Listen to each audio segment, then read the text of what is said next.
Bayangkan sebuah dunia di mana seluruh memori umat manusia tiba-tiba terhapus. Setiap rumus matematika yang pernah ditemukan, setiap peta bintang yang pernah digambar dengan susah payah, dan setiap puisi yang pernah mengguncang jiwa manusia, lenyap begitu saja, seolah tidak pernah ada. 2000 tahun yang lalu, di tepi pantai ini, berdiri sebuah tempat yang hampir mustahil untuk dipercaya, Perpustakaan Besar Alexandria. Ini bukan sekadar gudang buku. Tempat ini adalah Google Dunia.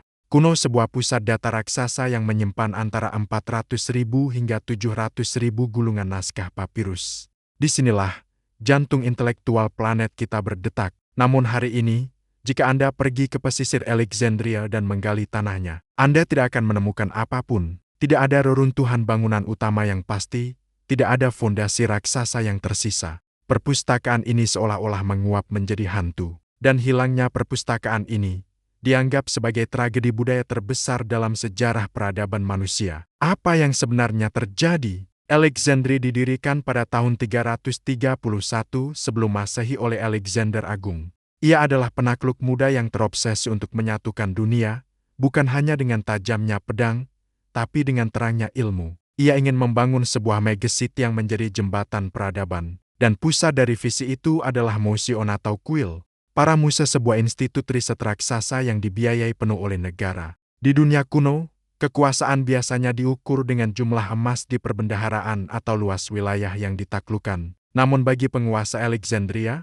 ada satu mata uang yang jauh lebih berharga, informasi. Mereka tidak hanya ingin menguasai tanah, mereka ingin memonopoli seluruh pikiran manusia. Maka, dimulailah operasi intelijen budaya paling agresif dalam sejarah. Dinasti Ptolemaic menerapkan kebijakan yang dikenal sebagai hukum kapal. Setiap kapal asing yang merapat di pelabuhan Alexandria akan digeledah oleh petugas khusus. Buku di dalam kapal itu, naskah aslinya disita untuk disimpan di perpustakaan, sementara pemiliknya hanya diberikan salinan yang baru dibuat. Bahkan, mereka rela melakukan penipuan tingkat negara. Penguasa Mesir menawarkan jaminan uang yang tidak masuk akal sekitar 15 talenta perak, atau setara jutaan dolar hari ini hanya untuk meminjamnya. Begitu naskah asli tiba, Alexandria membuat salinannya, mengirim salinan itu kembali ke Asina, dan merelakan jutaan dolar uang jaminannya hangus. Mereka secara praktis merampok naskah itu dengan gaya bangsawan. Hasil dari obsesi gila ini, selama berabad-abad, Alexandria menjadi magnet bagi pikiran paling cemerlang di muka bumi. Disinilah Eratosthenes menghitung keliling bumi dengan akurasi 99% hanya menggunakan bayangan tongkat. Di sini Euclid menulis Elements, buku dasar geometri selama 2 milenium. Kekayaan di tempat ini tak terhingga. Para ilmuwan modern meyakini, jika naskah Alexandria masih ada hari ini, peradaban kita mungkin sudah mendarat di planet Mars 1000 tahun yang lalu. Tapi kemudian, kegelapan datang. Satu persatu malapetaka menghantam. Dan disinilah misteri terbesar sejarah dimulai. Jika Anda membuka buku sejarah sekolah, biasanya hanya ada satu narasi yang disalahkan atas kehancuran total ini, pasukan Muslim pada abad ke-7.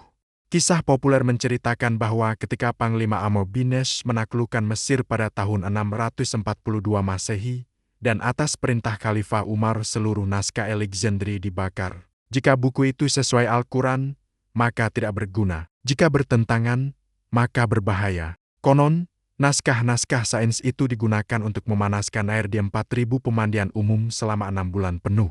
Sebuah tragedi intelektual yang sangat mengerikan. Tapi ada satu masalah besar. Masalah yang sengaja disembunyikan selama ratusan tahun. Investigasi modern membuktikan bahwa cerita itu adalah kebohongan besar. Sebuah fitnah sejarah. Catatan tentang pembakaran oleh pasukan Muslim ini baru muncul pertama kali pada abad ke-13, hampir 600 tahun setelah kejadiannya. Tidak ada satu pun saksi mata sezaman, baik sejarawan Kristen Koptik maupun Romawi di abad ke-7, yang mencatat peristiwa tersebut.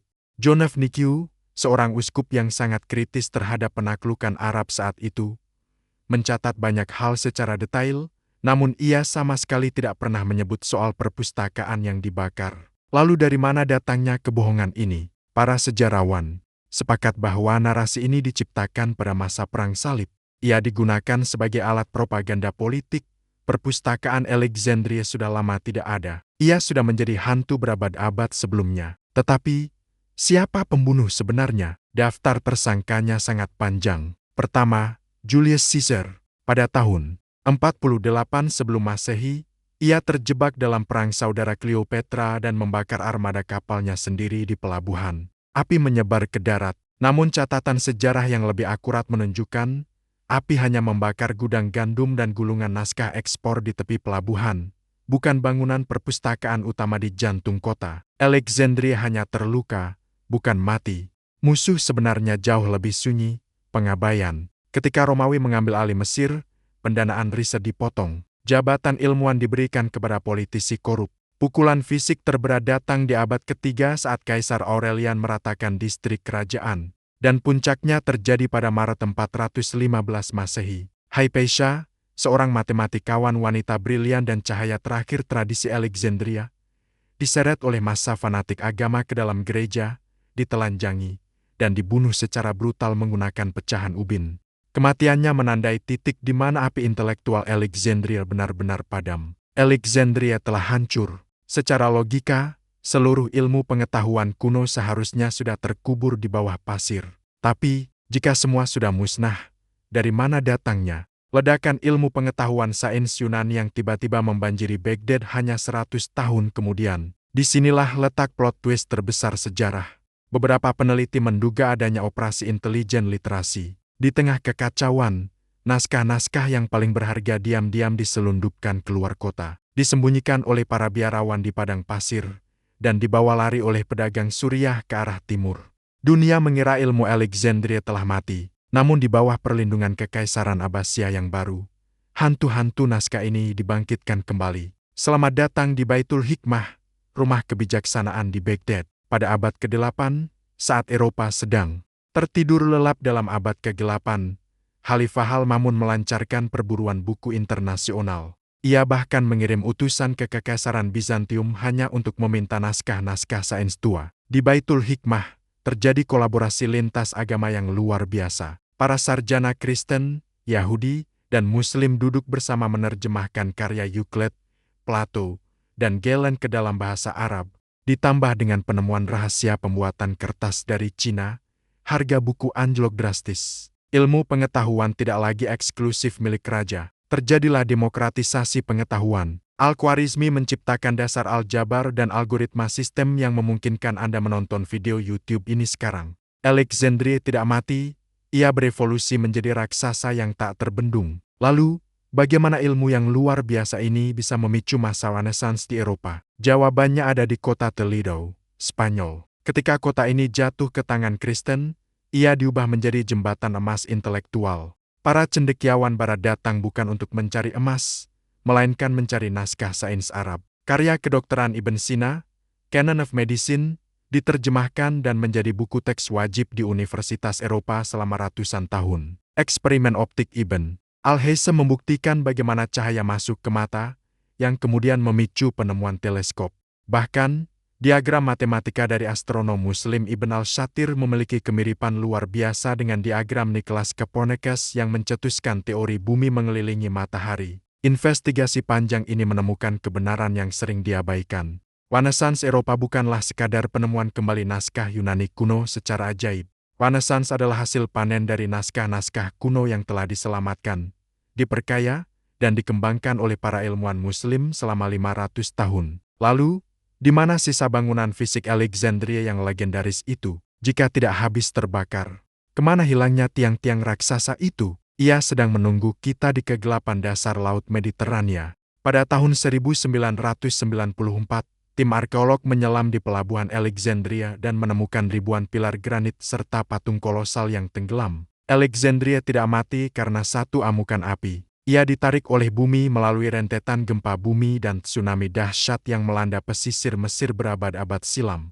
Hari ini, tepat di dekat lokasi kunonya, berdiri Biblioteka Alexandrina yang baru. Berbentuk seperti cakram matahari terbit, ia menyimpan jutaan data digital dan buku fisik, menjadi benteng pertahanan umat manusia agar tragedi masa lalu tidak terulang. Dalam setiap lembar naskah yang berhasil diselamatkan dari abu, ada satu pesan peringatan untuk kita semua. Musuh terbesar pengetahuan bukanlah pedang, bukan api Julius Caesar, dan bukan tsunami. Musuh terbesarnya adalah apatis. Kita merasa aman. Karena hari ini kita memiliki cloud storage dan internet. Tapi bayangkan jika suatu saat seluruh infrastruktur kita runtuh karena kelalaian. Selama sebuah peradaban menolak untuk apatis, selama kita terus merawat rasa ingin tahu, sang mercusuar Alexandria akan terus hidup selamanya. Bukan lagi sebagai bangunan marmer, melainkan sebagai api abadi dalam setiap pencarian kita akan kebenaran. Sejarah selalu menyimpan ruang gelap yang menunggu untuk diterangi. Jika Anda menolak untuk melupakan masa lalu, mari bergabung bersama kami. Tekan tombol like, tulis di kolom komentar siapa yang paling bertanggung jawab atas hilangnya sejarah kuno ini. Dan jangan lupa subscribe ke channel Underprivileged. Sampai jumpa.